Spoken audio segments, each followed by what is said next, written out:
John Sarianides, and as always, I'm joined by two of my three partners, John Lyons from WEEI and New England Football Journal, and Jake Hamilton, who writes for New England Football Journal as well, amongst his many other responsibilities. Gentlemen, great to see you this evening. How are you? Not too bad. Looking forward to chopping it up over some free agency tonight. Yes, Yeah, lots to talk about. Jake, how are you? I'm doing great. It's a good day to be a Patriots fan in some regards. Not so much on the Calvin Ridley side, but I'm really looking forward to it. Yeah, and obviously a lot has gone down, of course, in the last 72 hours. And I want to start with Mac Jones because we found out on Sunday morning, Adam Schefter reported that they were trading him to the Jacksonville Jaguars for a sixth-round pick. And it's interesting because Albert Breer talked about this yesterday on 98.5 The Sports Hub about how the perception of Jones around the league is he's not a first-round talent. He wasn't going to generate that much of a return. Now, there's been a lot of people that have said, oh, hogwash, they should have gotten more for him than they did. He's Mac Jones. They should have tried to get a fourth or a fifth. I don't buy that. I tend to agree with Beer. I think he was what he was at this point in his career. But just some overall thoughts on the Mac Jones trade and the end of what was a very disappointing era that started with a lot of promise in 2021. Yeah, I think you hit the nail on the head there. This is the culmination of a massive disappointment of a short era, if you will. I mean, this guy was drafted at 15 overall to be the next face of the franchise. And you can say, hey, he was the fifth quarterback taken and he had some limitations. They still picked him in the first round to be the face of the franchise. And at the end of November in 2021, they were 9-4, sitting as the one seed in the AFC, right? And since then, I mean, they made the playoffs in 2021, which I thought was a nice step. The wheels started to come off last year, in 2022, I should say, and then they fully came off in 2023. It was just an untenable situation to have him here. Look, would I have liked to get in a fourth-round pick? Sure. I just don't think that was necessarily realistic. I mean, you looked at some of the teams that might have wanted quarterbacks. I mean, Atlanta went out and signed Kirk Cousins. They're not going to trade for Mac Jones, and some of these other like that. The market, I just don't think was really there for Mac Jones. And I think it was one of those things where, yeah, if you had waited 4 months, could you have maybe got a fifth?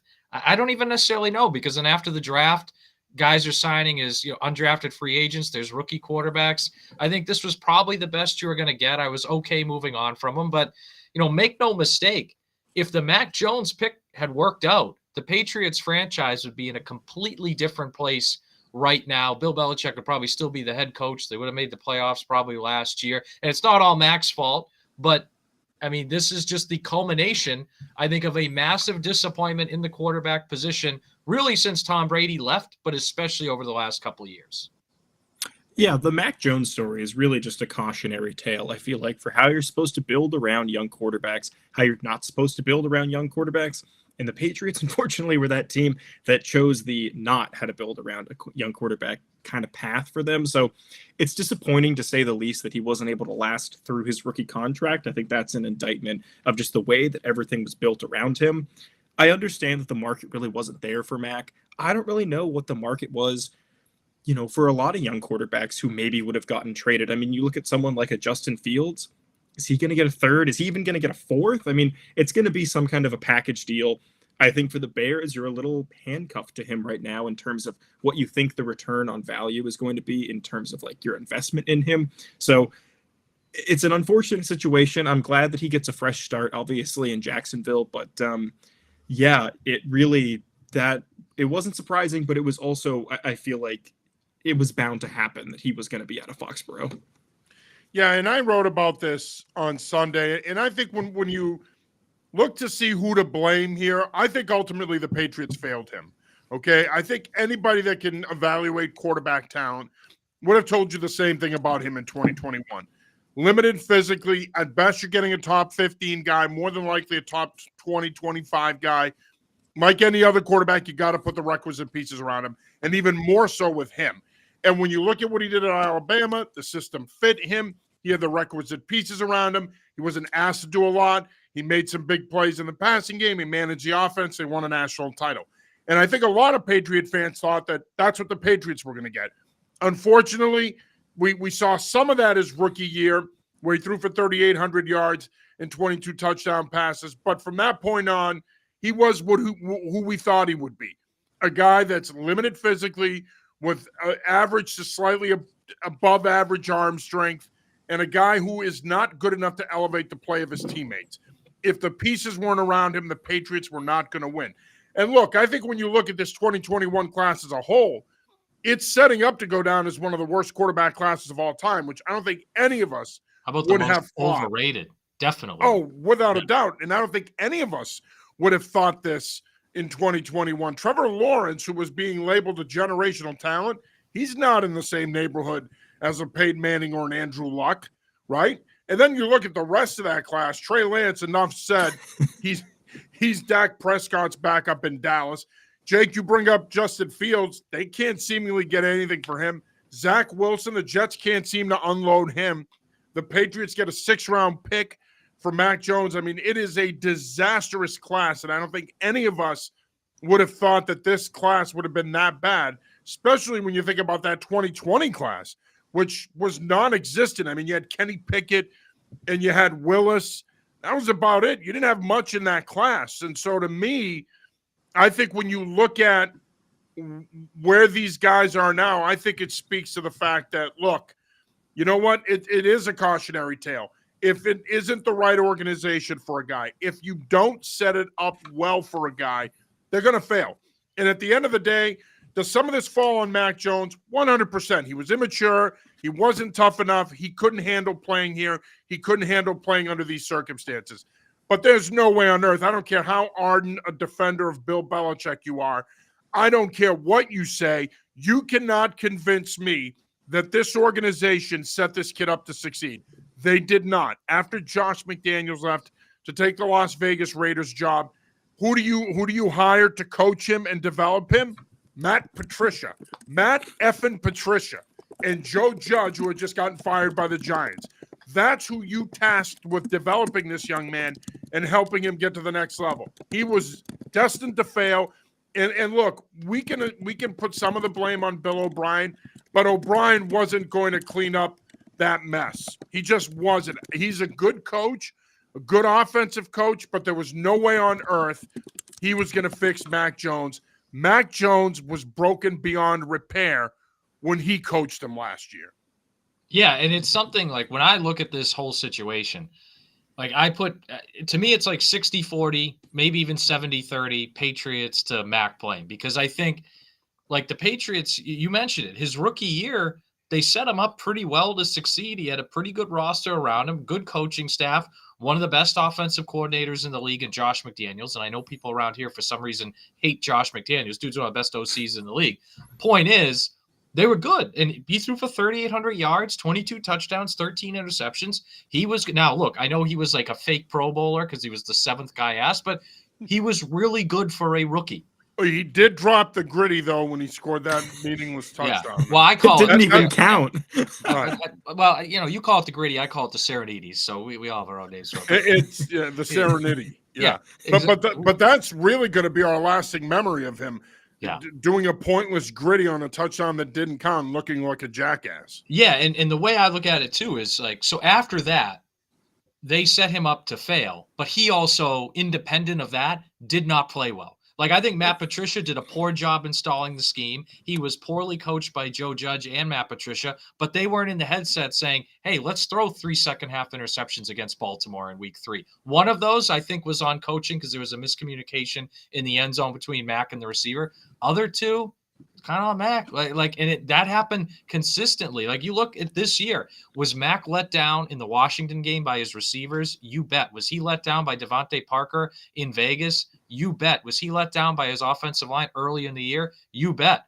But did anybody else throw that interception against the Colts in the end zone? Right? Like, did anybody else make some of those plays? So that's the thing. Like, I do think over the last couple of years, especially 2022, they set him up to fail to a large extent. But independent of that, he didn't play well. Like, I think if one of those two things had been different, maybe we would have had a different ending to the story. But because those two things are both true, that's why we're sitting here talking about them starting over at quarterback with a new head coach and drafting the guy at 3 overall. Yeah, and it's funny, John, that you mentioned the 2021 draft class for quarterbacks, because it was just lauded as, oh my God, this is going to be the best Only quarterback one of those draft. guys is going to be starting for his team in week 1 that drafted him. That's why. Yeah, and is Trevor Lawrence even all that good? Like, I think that's where it's just so crazy, and I wonder if, given how much the NFL has changed to being a very offensive focused league, is the evaluation of quarterbacks coming out of the draft going to need to change, where you're going to need to look at guys who are maybe a little bit more Josh Allen, a little bit more Will Levis, and I know that Will Levis isn't that good, but a guy like that who it's like can do a lot or something with nothing around him. Whereas a guy being a Joe Burrow or a Mac Jones, where it's like, well, if you put the pieces around him, it's going to work. Just because the cap numbers have gone crazy, and I know the cap will, continue to rise. But I do wonder if maybe, and we'll get to it in a little bit, a guy like Jaden Daniels, who just has more physical athletic traits, is going to be more valuable than the guys like an Andrew Luck or like a Peyton Manning or a Tom Brady. These guys who have these very, very specific, very highly rated, mental football acumen traits that we talk about so often. Is that just kind of going away? And is that really going to kind of determine the future of how quarterbacks are drafted in the NFL? Yeah, that's a great point. And I mean, all three of the guys at the top of this year's draft are athletic, mobile guys that can make plays in and out of the pocket and can extend plays. So I think there's some truth to what you're saying. And I do want to correct myself from earlier. It was the 2022 draft, not the 2020 draft that featured Pickett and Willis. I did think it was interesting, real quick, just to kind of wrap up the Mac talk here. I did think it was interesting that after he was benched after the Colts game in Germany, he literally disappeared. Like, if you were around the team, he was never in the locker room during media availability. He was nowhere to be found after home games. Like, he literally disappeared. And then all of a sudden, the day after the Jets lost, when they're cleaning out their lockers, voila, there's Mac, and he's made available to the media. And he said all the right things. And one thing I'll give the kid credit for is he did handle it the right way. He could have been more vocal. He could have been, and again, we don't know what he's really like when the cameras and the media aren't around him.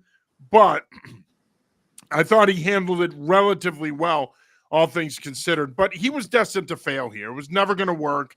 I think that this, in many ways, this pick will tarnish Belichick's legacy to a degree. And I know people will say, we didn't want to pick him. He wanted to take Micah Parsons and all this other stuff. It doesn't matter who he wanted to take.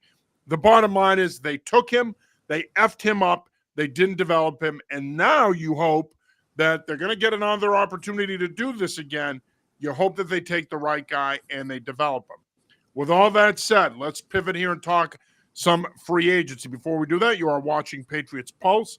I'm your host, John Sarianides. As always, I'm joined by my partners, John Lyons and Jake Hamilton. I want to say Tyler Amaral is on assignment, but I'm not sure. So we'll just go with he's on assignment. Tyler is expected to be back with us next week. We haven't banished him like Mac. Don't worry. Free agency. We're 2 days into it, even though it starts tomorrow at 4 p.m. By the way, can I just vent for a sec? Because I think NFL and MLB free agency are effing stupid, okay? In Major League Baseball, free agents sit on the market well into spring training, and in some cases, the start of the season. Blake Snell and Jordan Montgomery are still sitting there. In the NFL, you have this legal tampering period where everybody signs, you find out they signed, and tomorrow means nothing. I find that to be really annoying. Free agency shouldn't start until tomorrow at 4 p.m. I don't know why they do this legal tampering window. It's really stupid and annoying to me. In any event, a quick question here for you guys, just to kind of jumpstart the conversation. 2 days in, do you like what the Patriots have done? Yes or no? Yeah, for the most part. I mean, because the biggest thing to me was re-signing Mike Onwenu. So, that was my number one priority. That's going to be, to me, I know he can play guard. I think he should be their starting right tackle for all of next year. He was a great starting right tackle in 2020. Last year, I don't think it's a coincidence that position stabilized once they finally moved him out there. So, to me, and for a starting right tackle, that money, I mean, it's 3 years with the money. That's not that unreasonable for a starting right tackle. So, that was my biggest thing. Look, it's an unfinished project, though. Re-signing Hunter Henry is good. Re-signing Onwenu is great, but they still need to upgrade receiver. I love that they re-signed Kendrick Bourne, but I think in a really good offense, Kendrick Bourne's your number 3 wide receiver, and right now he's the best receiver on the team. So they still have upgrades to do there. They still need to add another tackle, and I know that could come through the draft. I think Antonio Gibson's a solid pickup. I mean, as good as Saquon Barkley would be, no, but it's a solid pickup. So I like what they've done overall, headlined by Onwenu, but they still got a decent amount of work to do here. Yeah, I think that they sort of laid the foundation of what they needed to recoup from last season. Obviously, getting Duggar, getting Owenu.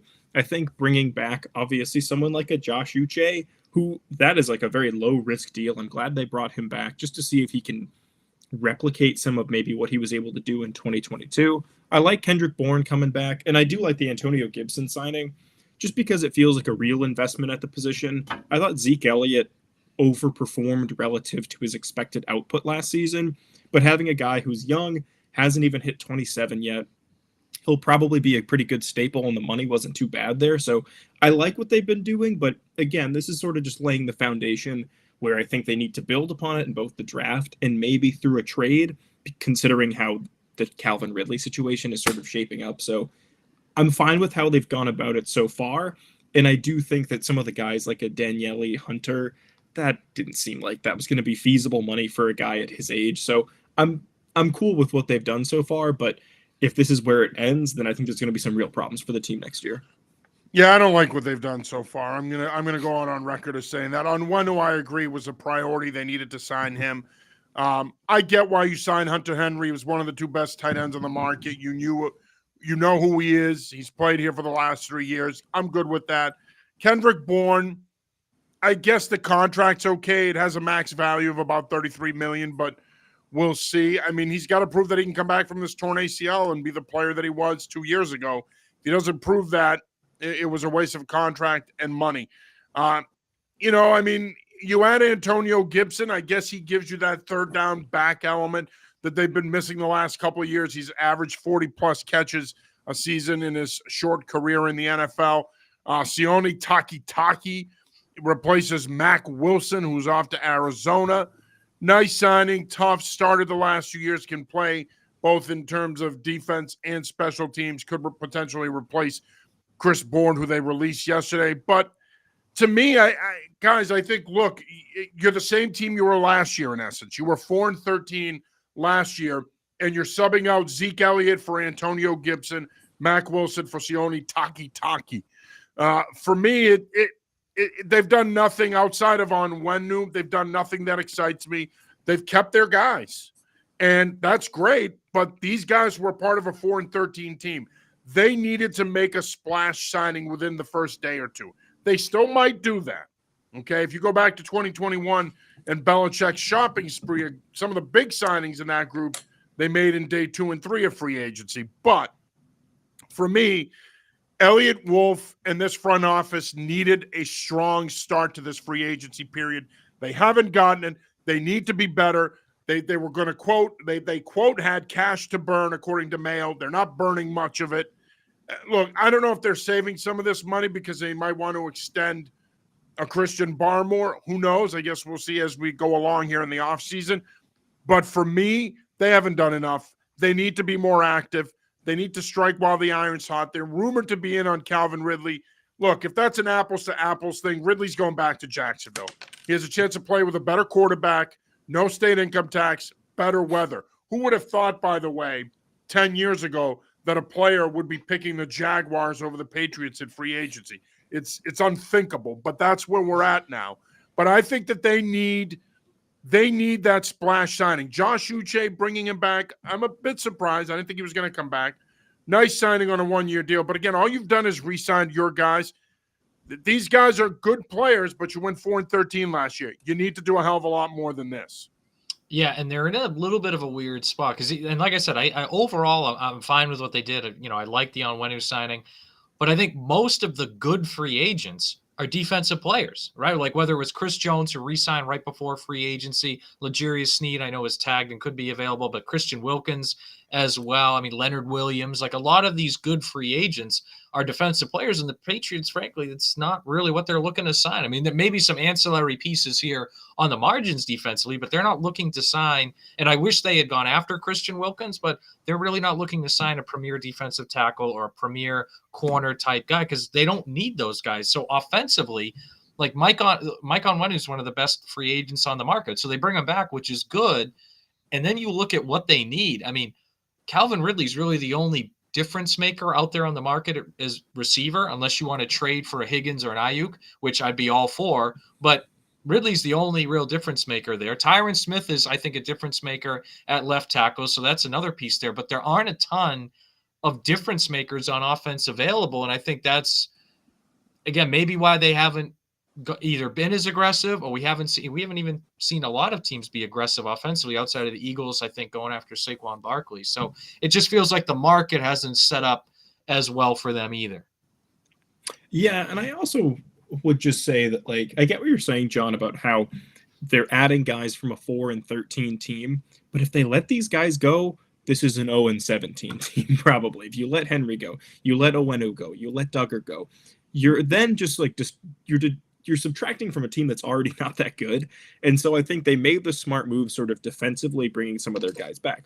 If this is all they do, I hate this free agent class for the Patriots. But they're sort of laying the foundation again for the pieces that actually worked and that were the real good culture fits in the locker room. So, you know, if they do go get and trade for a Brandon Ayuk or whatever, they send a third or something like that over to, you know, San Francisco, then all right, then you're sort of starting to cook with gas and you can add guys in the draft. But I think what they had to do is kind of what they had to do, given the amount of players that were hitting free agency. And also just because, like, let's say Jefferson was going to become a free agent this year. So, oh my God, yeah, you got to be in on that guy. You got to be in on a Jamar Chase if he was in there. But there just wasn't really a strong, you know, class of guys who were going to be hitting free agency who were intending on leaving. Like, if Michael Pittman hit the open market tomorrow, all right, then you got something there. Maybe you can go after a guy like him. But there were so many deals that feel like they were sort of done before they even hit the market or even before Monday that it's kind of hard to grade them on the curve that way, because I assume that a lot of that stuff the Patriots had intel, oh, he's just going to stay there, and this is a guy that we can go after. But yeah, there's still moves to be made, but I feel like if they had lost some of those other guys, they would have set themselves further back than even what we would have thought was even possible. Yeah, no, I understand that. And again, I don't have a problem with retaining some of these guys, but again, I feel, to me, they need you need to get a guy like Ridley. You don't have an alpha in that receiver room. And if it's not going to be him, to John's point, then try to make a run at a T. Higgins or an Ayuk. Jefferson, to me, isn't going anywhere. But I just think when you look at where they're at right now, and you still have the remainder of free agency in the draft, so they're certainly going to improve the roster. I'd like to see a little bit more of a sense of urgency here. I just think, to me, when you have that type of cap space, and again, another thing that I think is important to keep in mind is a lot of these contracts are, and you're seeing this around the league, really, a lot of them are 3-year deals. And if you're in the Patriots case, it's got to be that way because you want to maximize your rookie quarterback's contract. We had Miguel Benzan on the New England Football Show last night, and he talked about the fact that rookie quarterback contract for the third pick is going to cost him roughly about $10.4 million per year. You're going to have some financial flexibility to play with here the next 3 years, so you might as well capitalize on it. So if you need to overpay a Calvin Ridley, then overpay him. If you need to try to swing for the fences, you have 8 draft picks, then perhaps you use that second-round pick and go get T. Higgins. My point is you need to take advantage of the cap space you have. Now, there was a report earlier today that Elliott Wolf and the Patriots front office is playing hard to get with agents. Agents are complaining that they're being difficult. Do you buy that? Yeah, I do. And I think there's 2 reasons I buy it. One is I think if they weren't playing hardball, they would have signed a few other guys by now, right? But also, I think, like, to me, you look at Elliott Wolf, his formative experiences in the NFL, his 2 main experiences are Green Bay and New England. Like, those aren't teams generally known for just overextending themselves for anybody, especially outside free agents. I mean, if you look at the Patriots over the last 20 years, they had the big spending spree in 2021. And other than that, most of the big deals they gave out were extensions or re-signings. Like, they signed Stephon Gilmore on the first day of free agency, Adalius Thomas, Roosevelt Colvin in 2003. But a lot of their big money deals were extensions. So that, you know, seeing him be in New England for several years, I'm sure that's kind of in him. And Green Bay, the same deal. I mean, you know this, John, as a Packers fan.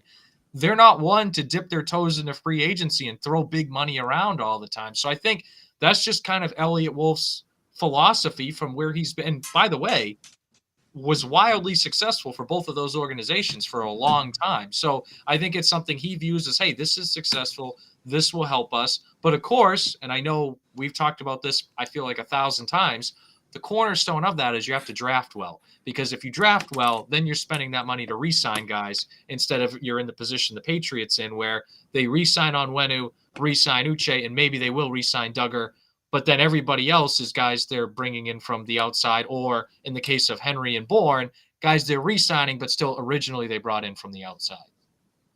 Yeah, I mean, I totally buy that they're kind of cheaping out on some guys and they're kind of playing hard to get, which is crazy because who wants to get the Patriots right now? But I think a lot of that does probably stem from the culture that's sort of been implemented here. And also, frankly, just the fact that Elliot Wolf's job title seems to sort of be in flux. No one really knows who's going to be here after the draft in their position as it is currently constructed. So is he trying to be a little bit more conservative, bring back the guys that they actually need, and then try to add guys through the draft and have a strong showing there? It's just going to be interesting to see like what the fallout of this is all going to be. Because I think that if he took some really big swings, people would be interested. But also, it's not a particularly strong free agent class, and he probably doesn't want to replicate what Belichick did in 2021, where you just spend a lot of money and you just kind of throw your hands up and say, well, I spent money. You know, what are you mad about? If they went out and they got a guy like a Jonah Williams, spent some money in some other smart places. Yeah, that's what I mean. I think then we would look at it and say, all right, he's doing a good job. But I also do think if maybe he knows that he's going to be taking this team over as the general manager for years to come, maybe he wants to play it a little bit more conservatively or doesn't want to jump the shark too early and then put himself in a situation where he has to backtrack and explain away some of the decisions he made that maybe weren't that smart. But I think it's important, though, to recognize that in the draft, if let's assume they don't do anything and they take a quarterback at 3. Okay, now you have that second round pick at the top of the second round. Okay, so you go offensive tackle. You try to find your left tackle of the future. So now you're taking a receiver in the 3rd round. Obviously, they're gonna make a couple of trades. They'll move around. But my point is, I don't think that this receiving core, as it's currently constituted, is good enough. Yeah, it's not. It hasn't been for 2 years, John. They suck. Yeah, you're right. Yeah. Right. So my point is, if you go out and you sign a Calvin Ridley and you overpay for 3 years, let's say, so you overpay. But now at least if you do nothing in the first 2 days of the draft at that position, it's okay. But the fact that I just don't see, and again, they could end up signing him tonight, tomorrow morning, who knows? My point is, whether it be a Calvin Ridley, whether it be a Jonah Williams, you sign a Jonah Williams, he can play left tackle for you next year, next couple of years anyway. Now it's not necessarily a position of urgency in the draft. You don't necessarily need to take one in the top of the 2nd round. You could potentially take a receiver there. So I just think, to me, and I know some people are speculating that they may trade down, and I'm going to get into that in a sec because I want to talk about the quarterbacks. But I just think, to me, you're going to make your life a lot easier if you spend some of this money. You only have 8 picks, and you can only do so much with those picks. I just think that this team has too many holes, and I still, even though for most of the 2023 season, I was on the trade down wagon, I've been off of it since the end of the season because you've seen the team that made those deep playoff runs. You see the Chiefs winning the Super Bowl. If you don't have that franchise guy like they had for 20 years in Tom Brady, if you don't have that guy, you don't have a chance in this league. You're not a Super Bowl contender without that guy. Speaking of the quarterbacks real quick, before we get into the top 3, Jacoby Brissett signs last night, 1-year deal, $8 million as the bridge quarterback. We didn't talk about him when we talked about the other free agent signings earlier, and I did that on purpose. I wanted to kind of separate him and talk about him separately. Just some thoughts on that.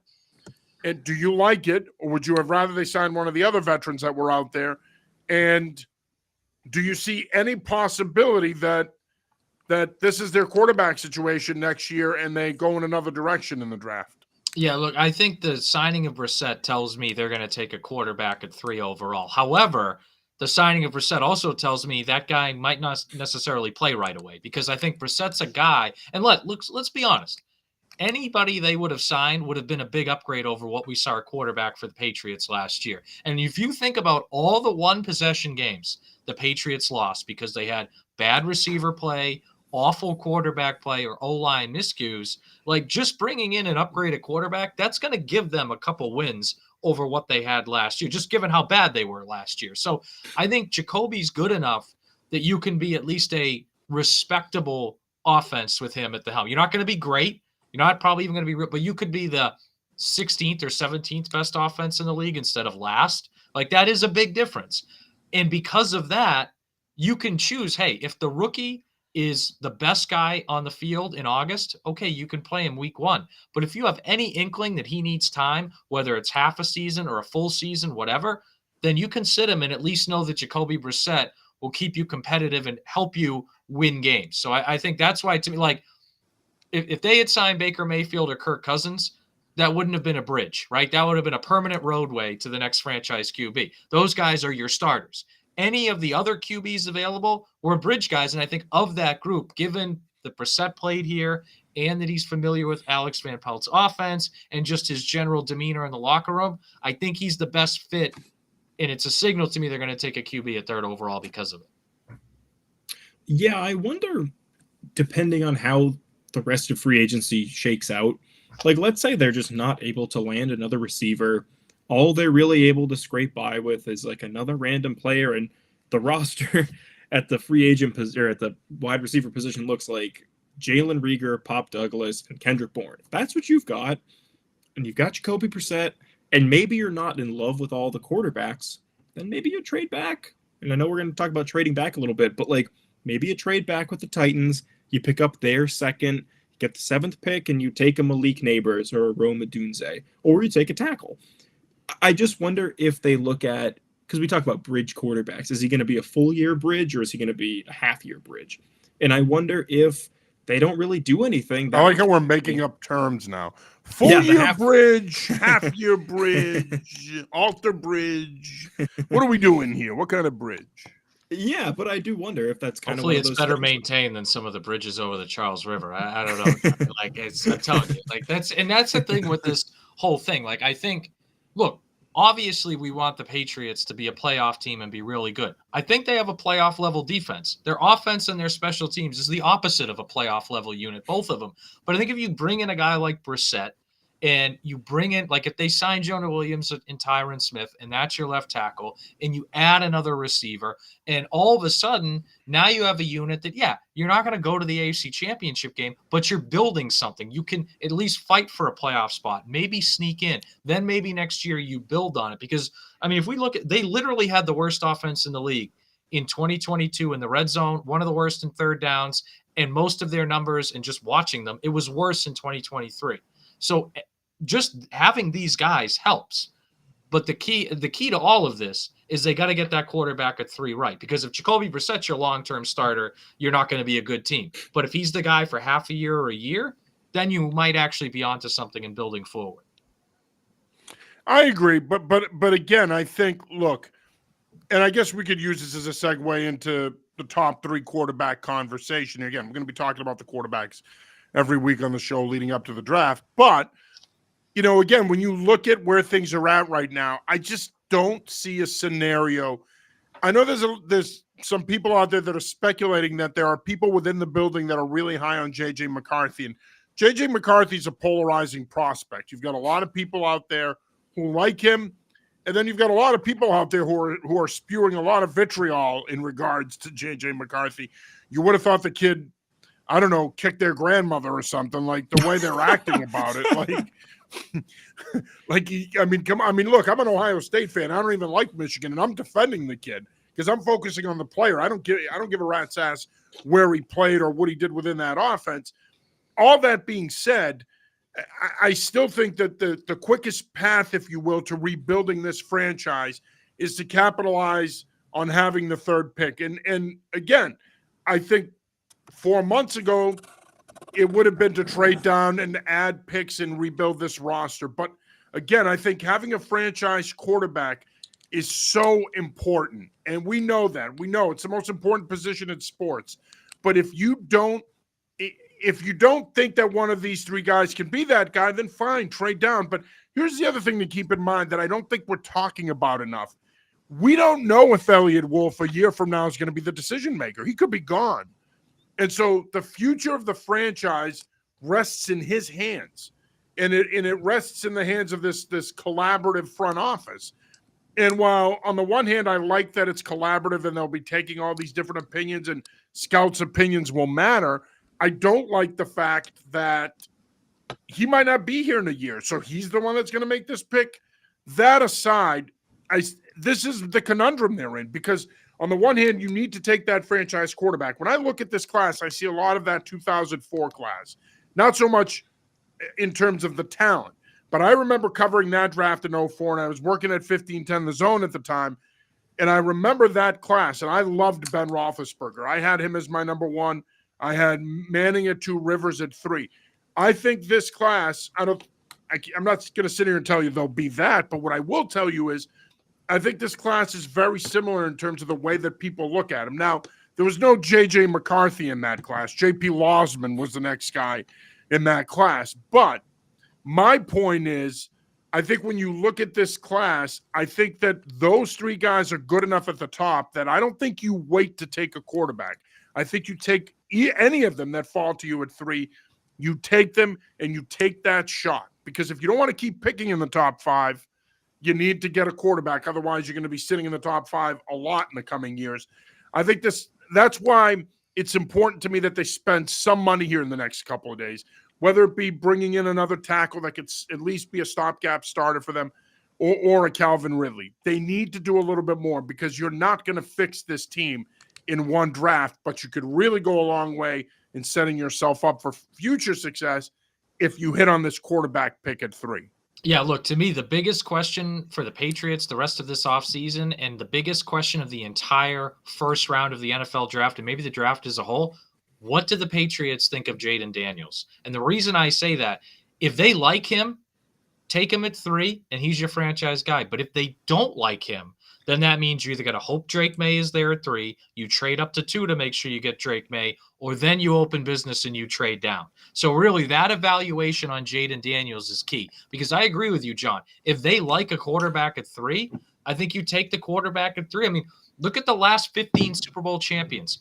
14 of them had franchise quarterbacks. The only one that didn't win with a franchise QB was the Eagles with Nick Foles. And even that, they had one on the roster in Wentz, and he just got hurt. And I know Wentz didn't work out in the long term, but the point is 14 out of the last 15 Super Bowl champs had a guy that they viewed as the franchise quarterback that at a minimum played at a high level in the playoff run. You can tell me you think Eli Manning's overrated. In the 2011 playoffs, he played well, and he played well in that Super Bowl. Same thing with Joe Flacco in 2012, Russell Wilson in 2013. So you got to have that guy if you're going to win a Super Bowl, which is why, again, if they like Jaden Daniels, then it's easy, because whichever one's available at 3, you take. But if they don't like him, then I think all of a sudden things can get altered. That's where, again, you could trade up, you could trade down, end up with Bo Nix or J.J. McCarthy or someone else completely.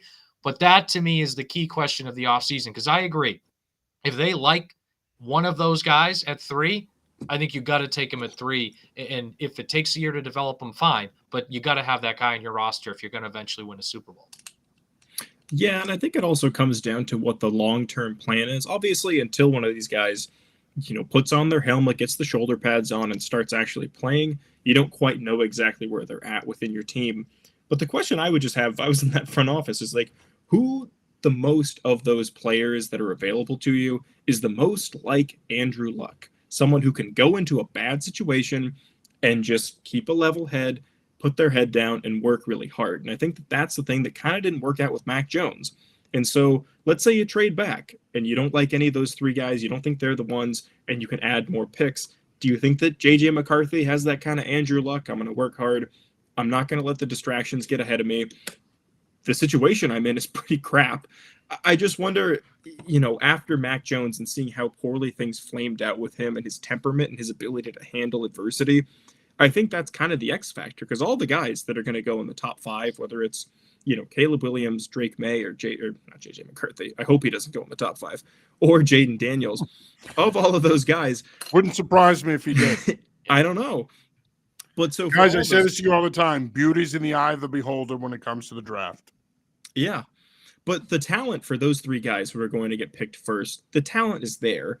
But if you are just planning on slotting a guy in and saying, well, he's going to be the guy, let's see if he can handle it, and the team sucks and they go 3-14, 5-12, whatever it is, and they kind of crumble under the pressure, then you've just squandered an opportunity to add a tackle, to add a receiver, to add another benchmark piece to your offense and to your franchise that I don't know, the makeup of the guy is really the thing that I would worry the most about, and I think that's where those interviews at the combine really come into play.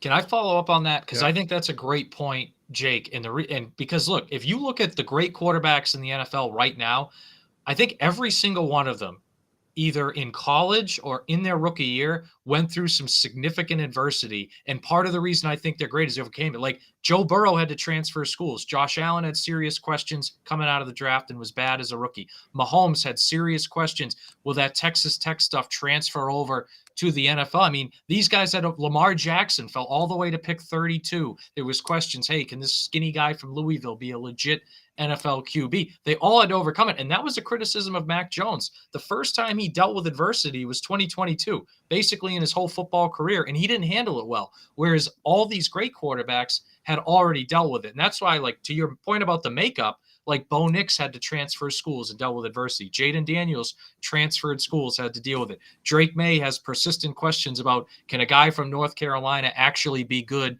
in the NFL? And he played against the ACC. Like, that's something that, and CJ Stroud's another good example. Before he was good in the NFL, what did everyone say about Ohio State quarterbacks? Oh, they can't be good. They can't be good. He had to battle in college for his starting spot. So my point is that I think, Jake, that point about the makeup is so important, because we saw a guy in Mac Jones who the first time he hit adversity, he didn't handle it well. Whereas a lot of these great quarterbacks in the NFL, by the time they're in their second or third year, and in many cases by the time they're a rookie, you already know they can handle it. And I think it's part of what makes them great.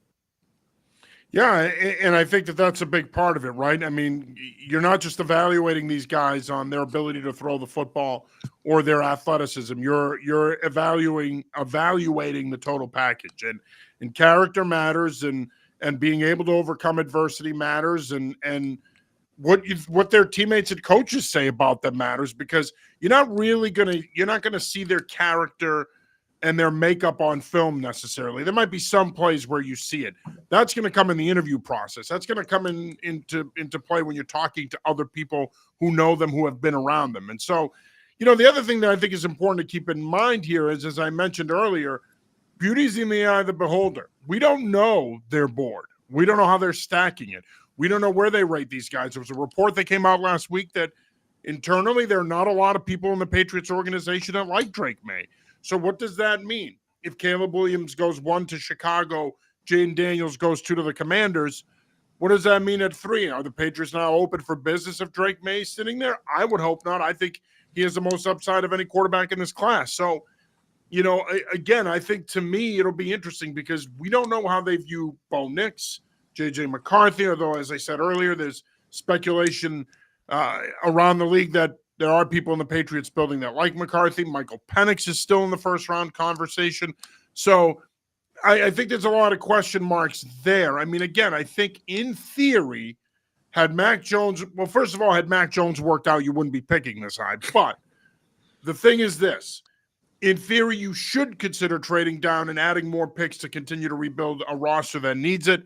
But again, the reality is this is such a quarterback-driven league, and the odds of you landing a franchise quarterback are better in the first round than any other round. It's roughly 50%. You've got to take those chances. You've got to take that chance.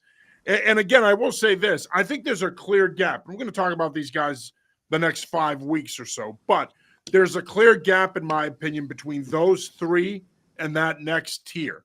And then after you get past that second tier of McCarthy, Penix, Nix, then you have that third tier where you have Rattler and Joe Milton and Michael Pratt.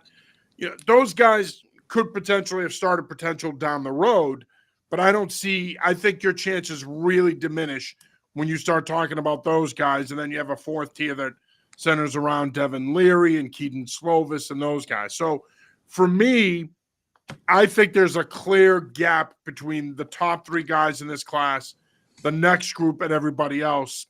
I just don't see how you can pass up on one of these guys. And I'll throw this out at you, and I want you to tell me what you think. I'm from the Mike Holmgren school of thought when it comes to quarterbacks and quarterback development. I'm a West Coast guy. I've run the offense before. I'm a believer in the way Bill Walsh, Mike Holmgren, Andy Reid have developed quarterbacks. Bill Belichick also espoused to this theory. I would consider taking 2 of them in this draft. We saw that the Washington Redskins did this in 2012 when they took Griffin and Kirk Cousins in the 4th round. I would seriously consider taking 2 of them. I really would. Take a guy at 3, and then early day 3, take another one. I know people are going to say that's a waste of a pick. You never know. Take another one. Your thoughts on that? Yeah, so I would agree. My thing is I wouldn't take the second one until round 6 or later because just they have so many needs on like I want them to come away from this draft with multiple rookie tackles, and I want them to come away with at least 1 if not 2 wide receivers, and I just named that's 3 to 4 picks right there plus the quarterback. So the 2 names I look at are Joe Milton and Jordan Travis. Joe Milton, great athlete, sometimes sails the deep ball, but he throws a really good ball. He did benefit from having Cedric. He can throw it a country mile. Right. He did benefit from having Cedric Tillman and Jalen Hyatt there, right? Got to maybe refine his game a little bit. And then Jordan Travis, like, let's not forget, Labor Day weekend, he outplayed Jaden Daniels on a Sunday night game against LSU. Like, this is a guy who could have won the Heisman if he didn't get hurt. They would have made the playoff if he didn't get hurt. This is a really good player who, if you draft, also coming off a serious injury. That's my point. I will say, Mm-hmm. Penix has that problem too in terms of his background. But if I can draft Jordan Travis in the 6th round, and I know at best he's my 3rd string quarterback for the next 2 years, and all of a sudden he pops in year 2 or year 3 in development, I might really have some. At a minimum, I probably have a decent trade chip, but I might have something real on my hands at that point. So yeah, I would. And even if the end game of it is you have the starter at 3 overall and his backup for 4 years in the 6th round, all right, that's still reasonably valuable over someone else you might get in the 6th round. So I would definitely draft 2, but I wouldn't draft the second one until about the 6th round or so. Yeah, I agree with that. And I love Joe Milton. I think that he is a dynamic passer. He, like you were saying, he can throw it a country mile. He's the kind of guy that has those weird, freaky athletic traits that, and it was the whole Belichick thing. He always looks for traits late in rounds. And obviously he isn't controlling the draft board anymore, but I completely agree that he would be a kind of a player that take a flyer on and see what happens. Because also, you never know what's going to happen at 3. You could be one of those teams that gets kind of the bum pick in the first 3 of the quarterbacks. And then if if Joe Milton is that good, I don't know. Maybe you have something. I don't think he lasts into the 6th round. That's the only thing, though. I think he'll go before that. Yeah. But let's say they maneuver a little bit. They make it, they trade back a little bit, and they do kind of do what you were saying earlier by taking some guy in the 4th round. It does seem like it wouldn't be a bad move for them. And I don't know. Of all the other available quarterbacks outside of if you want to say from Caleb Williams all the way to Michael Penix, which is kind of the zone of guys who would be considered good players, like a Michael Pratt, he's just kind of a Bailey Zappi clone. Whereas someone like a Milton or a Travis, those guys have the unique traits, I think, that you could get later on maybe, day 2 or early day 3 that I think would really be worth your while in terms of building something and then also just having, an extra horse in the stable. Yeah, I'm not a Jordan Travis guy. I saw him play in person against BC last year when I covered that game. I wasn't impressed with him. I know he had a great year, and you make a great point, John. He beat Jaden Daniels head-to-head. I thought that he was also a byproduct of a great system that Mike Norvell runs, and he had arguably, if not the most talented skill group in the country, certainly a top 3 skill group in the country. So I definitely think that helped him. People are going to fall in love with Milton because I still think people love the idea of the 6'5", 230-pound quarterback who could throw it 80 yards. That's Joe Milton. The problem with Joe Milton is he's not consistent. Consistency is a real issue for him.